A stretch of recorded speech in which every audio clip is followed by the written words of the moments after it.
venceu a prova do tempo. O livro de Deus, a Bíblia, ainda relevante neste mundo complexo.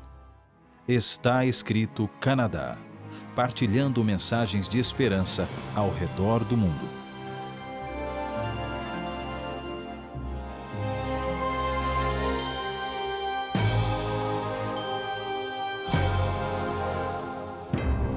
Bem-vindo a mais um programa do Está Escrito Canadá. Meu nome é Evaldo Vicente e é sempre um privilégio ter você conosco aqui. Conta-se a história de dois irmãos que viviam se envolvendo em confusão. Toda vez que acontecia algo de errado na vizinhança ou na escola, descobria-se que geralmente eles estavam envolvidos. E se não estavam, levavam a culpa do mesmo jeito. Mas um certo dia, os pais decidiram pedir ajuda ao pastor da igreja. O pastor prontificou-se a ajudar e disse que gostaria de conversar com os meninos um de cada vez. Ele queria relembrá-los que, não importando onde estivessem ou o que estivessem a fazer, Deus sempre estava ao redor, observando-os. O pastor encontrou-se primeiro com o menino mais novo e, olhando severamente para o garoto, apontou o dedo e disse: "Filho, tenho ouvido que você anda causando muitos problemas. Diga-me, filho, você já parou para pensar onde Deus está?" O menino olhou para os lados, olhou para o teto, para os cantos da sala, mas não deu resposta. E o pastor insistiu: "Filho, diga-me, você sabe onde Deus está?" E o menino entrou em pânico, saiu correndo num impulso só, porta fora, foi parar somente em casa. Quando encontrou seu irmão mais velho, chamou para subir no quarto, no segundo andar, e disse: "Estamos numa situação complicada. Nos metemos numa grande confusão." O irmão mais velho perguntou: "Como assim? Do que você está falando? Nos metemos numa grande confusão?" E o irmão menor respondeu gaguejando: "Deus está desaparecido e eles acham que a culpa é nossa." A verdade é que existem milhares, milhões ou até mesmo bilhões de pessoas se perguntando a mesma coisa. Onde está Deus? Onde posso encontrá-lo? E alguns têm se consumido com essa questão. Outros têm se decepcionado com o cristianismo ou com qualquer forma de religião organizada. Mas a boa notícia é que Deus é um Deus que se revela. Ele não se esconde. A Bíblia em si mesma é uma das provas de que Deus escolheu se revelar. Não só a Bíblia relata inúmeras ocasiões onde Deus se revelou ao ser humano, a própria Bíblia é fruto da revelação divina. Desde o início da história da humanidade, Deus tem se revelado ao ser humano. No livro de Gênesis, capítulo 3, nos versos 8 e 9, a Bíblia diz que Deus visitava Adão e Eva no jardim do Éden ao final de cada dia. Mais tarde, Deus também se revelou a Moisés quando este cuidava do rebanho de seu sogro. E através do deserto, Moisés levou o seu rebanho até o Monte Horebe. E lá chegando, Deus se revelou a ele. Veja como a Bíblia descreve essa revelação, esta aparição de Deus a Moisés. Em Êxodo capítulo 3, versos 2 a 6. Ali o anjo do Senhor lhe apareceu numa chama de fogo que saía do meio de uma sarça. Moisés viu que, embora a sarça estivesse em chamas, não era consumida pelo fogo. Que impressionante, pensou Moisés. Por que a sarça não se queima? Vou ver isso de perto. O Senhor viu que ele se aproximava para observar, e então, do meio da sarça, Deus o chamou: "Moisés, Moisés." "Eis-me aqui", respondeu ele. Então Deus disse: "Não se aproxime. Tire as sandálias dos pés, porque o lugar em que você está é terra santa." Disse ainda: "Eu sou o Deus de seu pai, o Deus de Abraão, o Deus de Isaque, o Deus de Jacó." Então Moisés cobriu o rosto, pois teve medo de olhar para Deus. Deus não apenas falou com Moisés do meio do fogo, ele fez questão de deixar claro quem ele era. Eu sou o Deus de seu pai. Eu sou o Deus de Abraão, o Deus de Isaque e o Deus de Jacó. Assim é que em sucessivas ocasiões Deus se revelou para chamar pessoas para um propósito especial. Pessoas que estivessem dispostas a atender o seu chamado e a tornar-se representantes dele em meio ao restante da humanidade. de forma que, com o passar do tempo, não só Deus se revelava a indivíduos em particular, ele também passou a se manifestar para a congregação daqueles que aceitavam o seu chamado. Deus chamou individualmente líderes que pudessem, como representantes dele, falar a outros e encorajá-los a fazer parte deste grupo convocado para um propósito especial. Um grupo que, por sua vez, se tornaria representante de Deus diante de outros homens e mulheres. Ao longo dos séculos, Deus chamou pessoas como Sete, o filho de Adão, Noé, Abraão, Isaque, Jacó, Moisés. E do Egito, Deus retirou o povo de Israel, chamando-o de seu filho.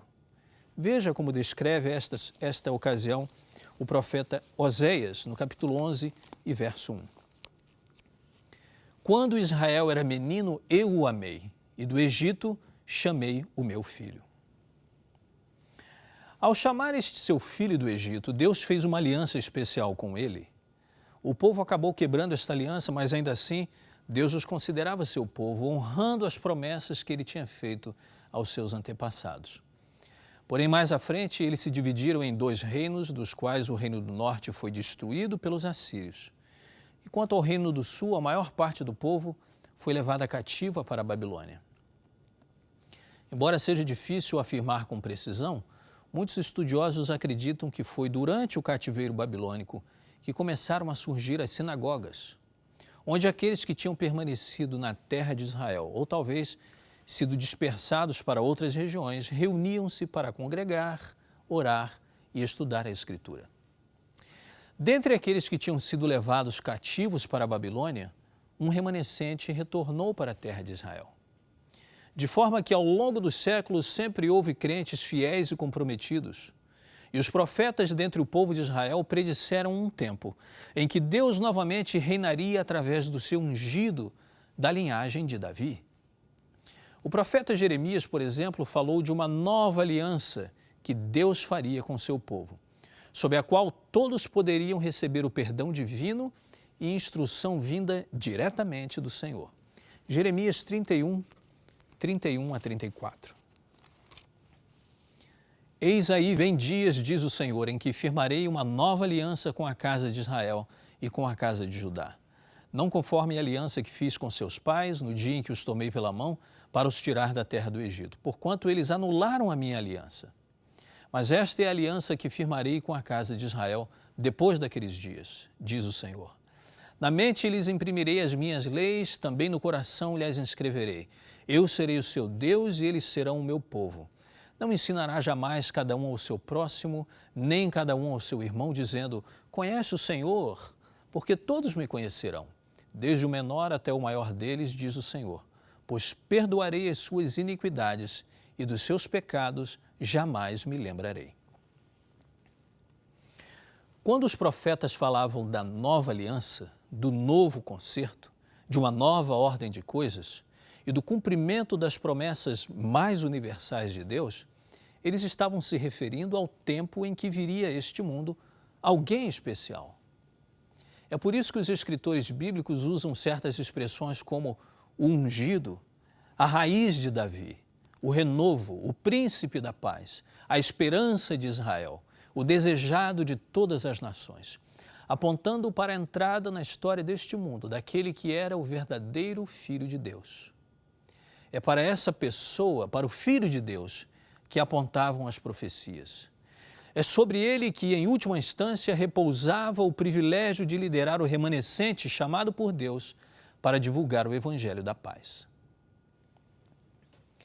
É interessante como Mateus cita as palavras do profeta Oséias para se referir ao período em que os pais de Jesus estiveram com ele no Egito para se esconder da fúria do rei Herodes. Acompanhe Mateus capítulo 2, versos 13 a 15. Eis que apareceu um anjo do Senhor a José em sonho e disse, dispõe-te, toma o menino e sua mãe, foge para o Egito e permanece lá até que eu te avise. Porque Herodes há de procurar o menino para o matar. Dispondo-se ele, tomou de noite o menino e sua mãe e partiu para o Egito. E lá ficou até a morte de Herodes, para que se cumprisse o que fora dito pelo Senhor por intermédio do profeta: do Egito chamei o meu filho. Jesus veio ao mundo para revelar o caráter de Deus em pessoa, em forma humana. E isto condiz com a atitude de Deus ao longo da história. Ele é um Deus que se revela, um Deus que não se esconde. Mas essa especial revelação da divindade em forma humana, na pessoa de Jesus, dá também início a uma nova fase no relacionamento de Deus com a congregação do seu povo. O profeta Ageu, profetizando a respeito deste tempo, a respeito do ministério de Jesus sobre a terra, afirma, Ageu 2, 5 a 7. Segundo a palavra que concertei convosco quando saístes do Egito, e o meu espírito habitava no meio de vós, não temais. Virá o desejado de todas as nações, e encherei esta casa de glória, diz o Senhor dos Exércitos. Tal qual Moisés liderou o povo na saída do Egito, Jesus veio para liderar corporalmente o seu povo remanescente, chamando-os a manter-se puros em meio ao restante da humanidade. Mas o profeta Ageu, neste texto, também deixa claro que o ministério de Jesus seria abrangente, porque ele diz, virá o desejado de todas as nações. Pessoas de todas as nações, dos 4 cantos da terra, viriam e engrossariam as fileiras do povo remanescente de Deus. Homens e mulheres, crianças e idosos, gente de todas as famílias da terra, de qualquer tribo, de qualquer língua ou nacionalidade, todos podem vir. Todos são convidados a fazer parte da congregação do povo remanescente de Deus. Sabe, não importa o formato do seu rosto, não importa a cor dos seus cabelos, sua altura, o seu peso, seu nível de instrução, nada disso importa.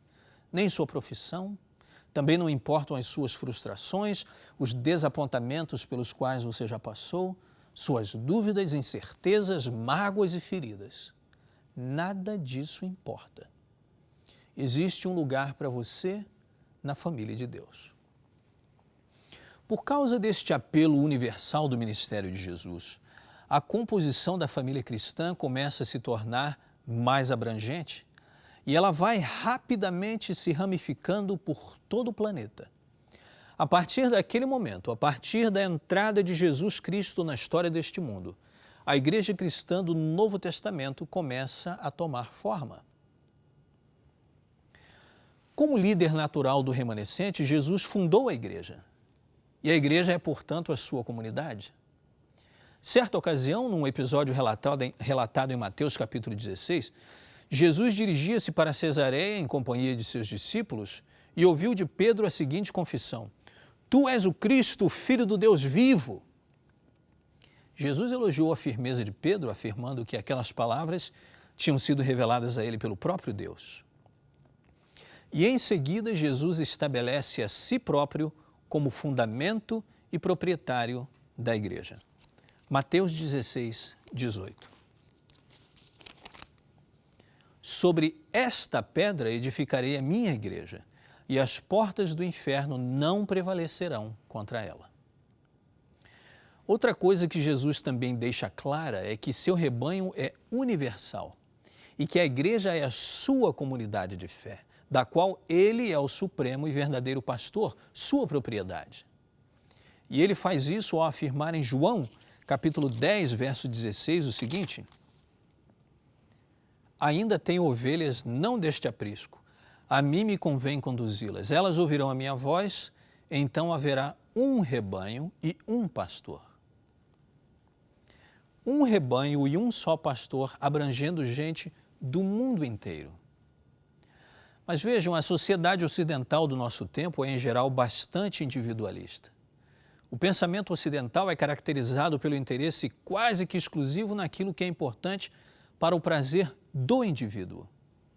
Fabricantes de equipamentos eletrônicos, por exemplo, e produtores de mídia fazem de tudo para oferecer produtos que possam ser personalizados, que ofereçam ao usuário uma experiência única e individualizada. É fato comum hoje, por exemplo, as pessoas estarem sentadas à mesa para uma refeição e, embora estejam juntas no mesmo ambiente, fisicamente próximas umas às outras, elas acabam por se isolar na sua realidade exclusiva, uma realidade oferecida pelos seus maravilhosos telefones inteligentes. Por essa razão, é muito comum ouvirmos, nos dias de hoje, perguntas como: por que fazer parte de uma comunidade de fé? Ou, se a salvação é individual, para que adorar em comunidade? É possível que esses questionamentos sejam alimentados por teorias de autoajuda, de autoanálise e talvez pelo esforço de tentar achar dentro do próprio indivíduo respostas para questões existenciais ou até mesmo para os problemas do mundo. Também já ouvi muita gente dizer assim: eu não vou à igreja porque eu sou a igreja. E olha, existe bastante verdade em se dizer que nós somos a igreja. Mas isto não elimina o fato de que o ser humano é, por natureza, um ser social. Pessoas que trabalham em equipe ou que se agrupam em torno de um objetivo comum podem funcionar com mais eficiência e realizar muito mais do que qualquer indivíduo poderia isoladamente. Além de tudo, a união produz força. Imagine, por exemplo, como é fácil quebrar um palito de fósforo. Eu tenho uma caixa de fósforos aqui. Eu vou tomar um deles aqui e é bastante simples, até mesmo, eu creio, para uma criança, quebrar um palito destes. Não exige muito esforço.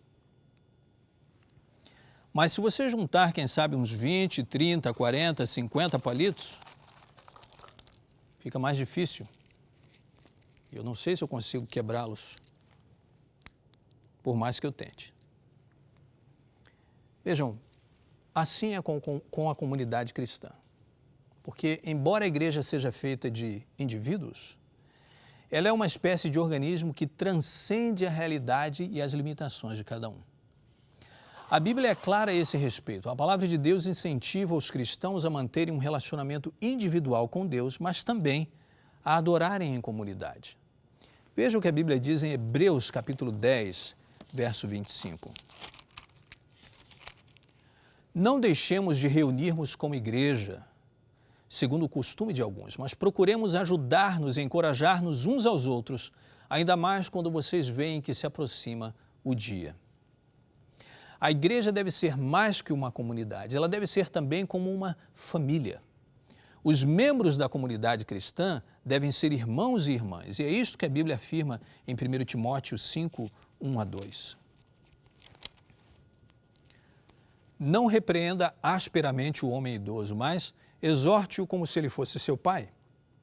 Trate os jovens como a irmãos, as mulheres idosas como a mães e as moças como irmãs, com toda a pureza.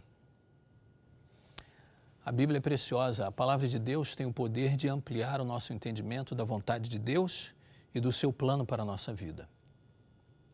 Portanto, os cristãos devem agir como membros de uma família, como irmãos e irmãs, com todos os benefícios e dificuldades que isso possa significar, com todas as vantagens e desvantagens que isso possa representar.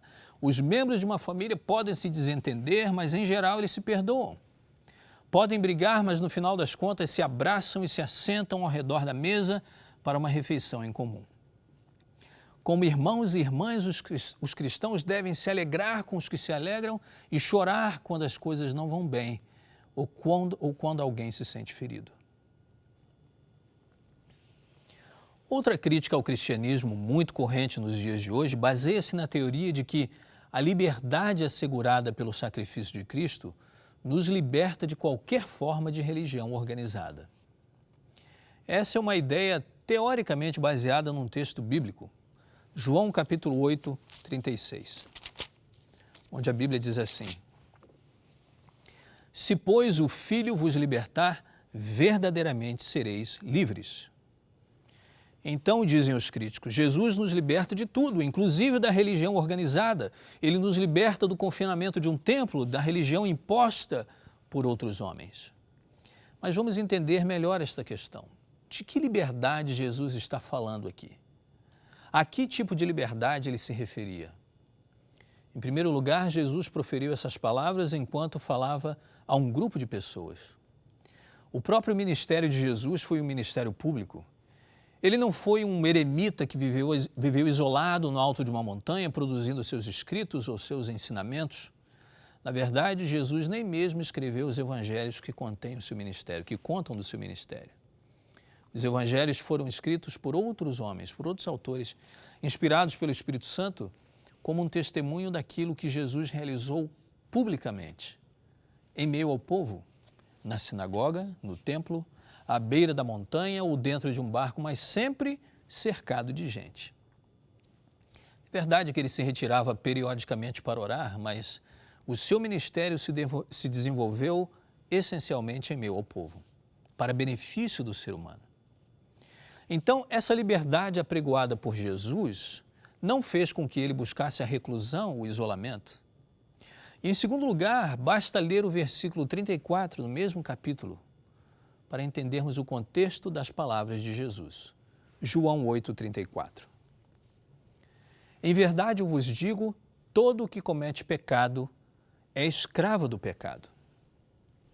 Aqui está, portanto, a liberdade da qual Jesus está falando. Ele veio para que você seja livre do pecado, para fazer de você um vencedor, uma vencedora. Ele veio para que você se desprenda de qualquer impedimento ou vício. Ele veio para que nós nos libertemos das algemas que nos prendem às desilusões desta vida, para vivermos uma vida plena e realizada, para vivermos com a consciência limpa e tranquila, livres da escravidão do pecado. A igreja, essa comunidade cristã mundial, é a família dos crentes. Existem problemas, sim, como em toda família existe. Mas você pode percorrer toda a Bíblia, do Gênesis ao Apocalipse, e você não vai encontrar um texto sequer orientando você a se afastar da comunidade dos crentes. Essa não foi a mensagem de Jesus. Os apóstolos também não pregaram isto jamais.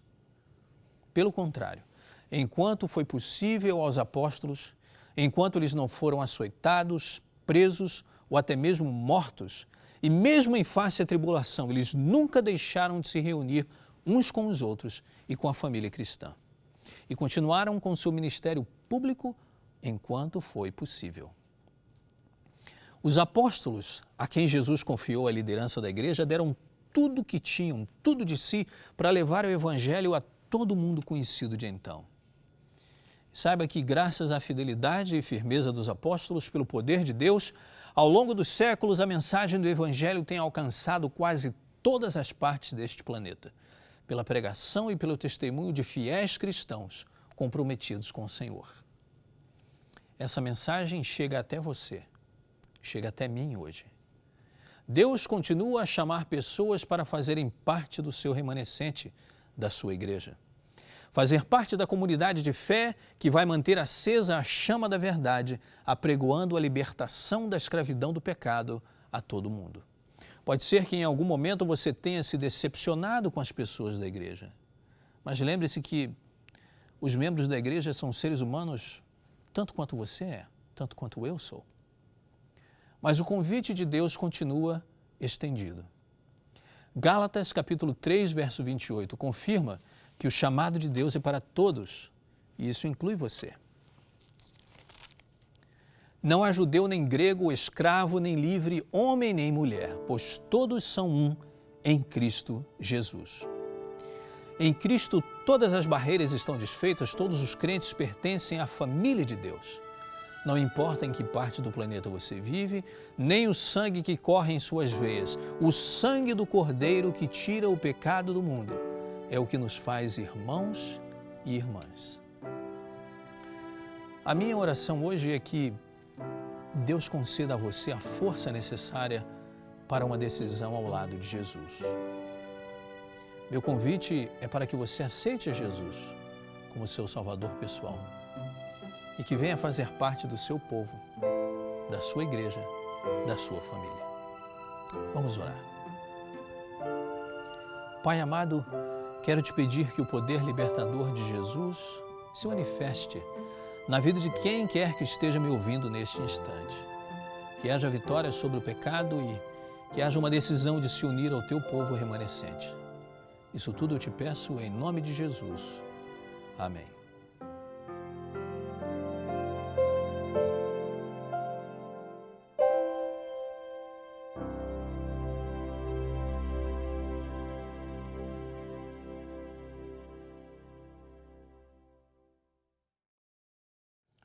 Este programa do Está Escrito está chegando ao final. Esta é a missão, mas a nossa missão de levar a mensagem do Evangelho não termina aqui. Portanto, nós teremos um próximo programa, se Deus quiser. Eu quero agradecer você por ter estado aqui conosco e convidar para que no próximo programa, no nosso próximo encontro, possamos tê-lo aqui também, acompanhando o nosso programa. Há muito mais a aprender e a descobrir na Palavra de Deus. E a nossa missão de pesquisar e estudar não para por aqui, ela continua. Deus tem um plano para a sua vida, Deus tem um plano para este mundo e em breve, muito em breve, Jesus vai voltar. E é desejo nosso que todos estejamos preparados para encontrar com Ele. Mas até lá, não se esqueça, está escrito: nem só de pão viverá o homem, mas de toda palavra que procede da boca de Deus.